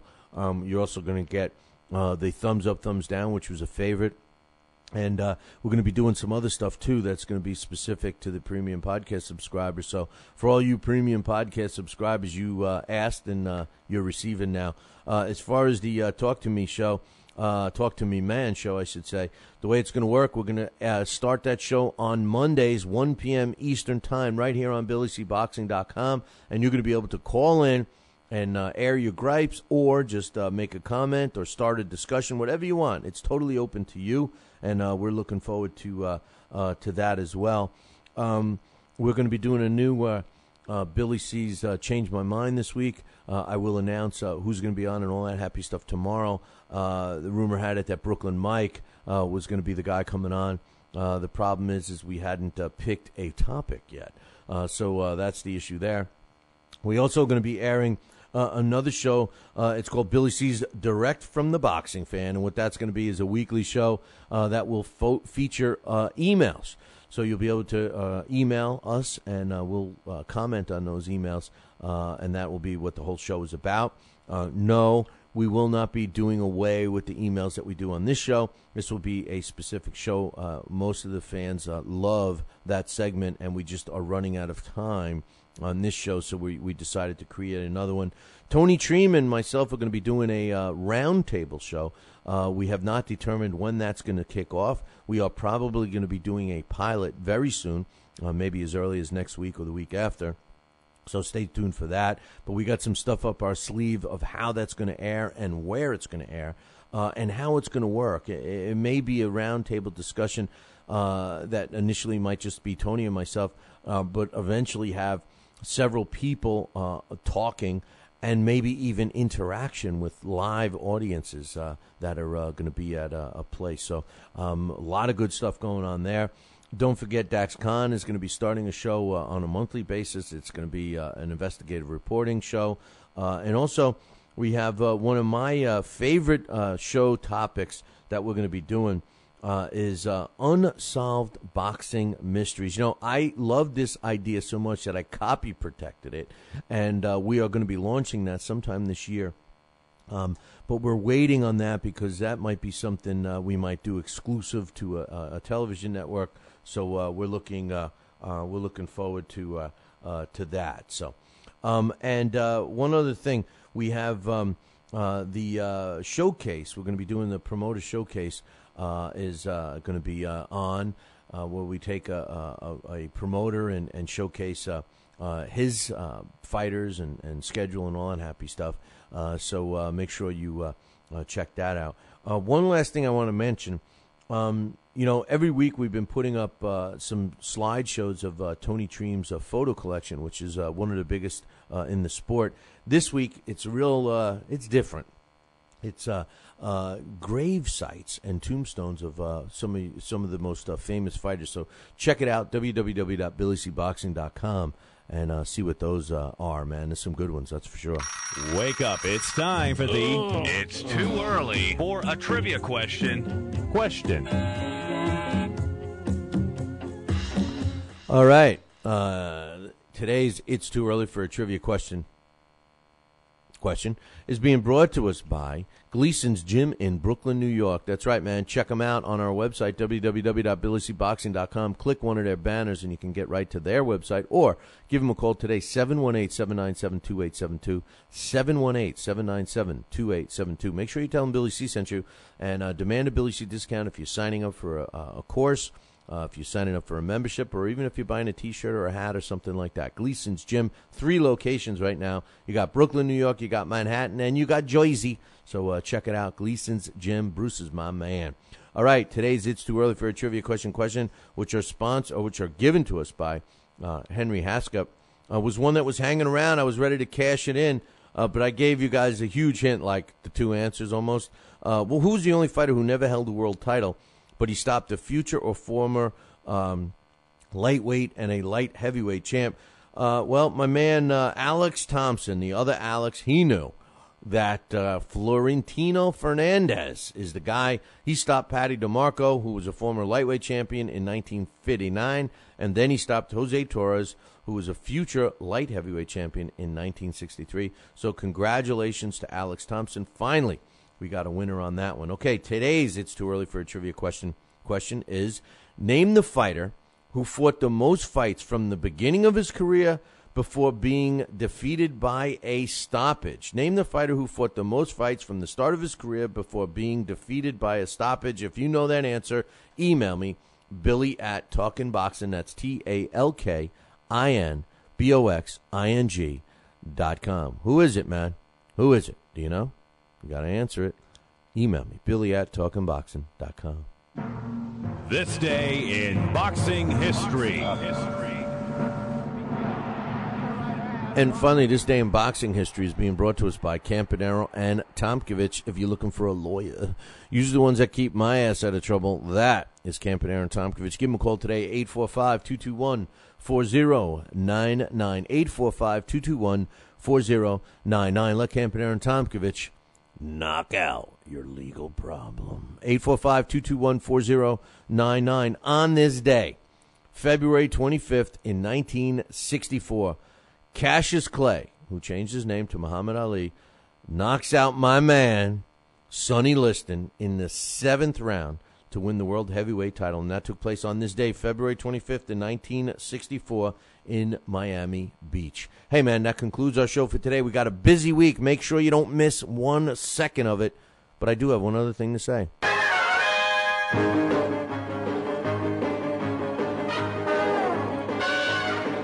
Make sure you tune in tomorrow morning, same bat time, same bat channel. There's only one channel, the Fight Now channel. Call your local television provider and tell them you want the Fight Now channel added to your sports channel lineup. It's that simple. Pick up the phone and call. For all the information about the channel, you can find it on the website, www.fightnow.com.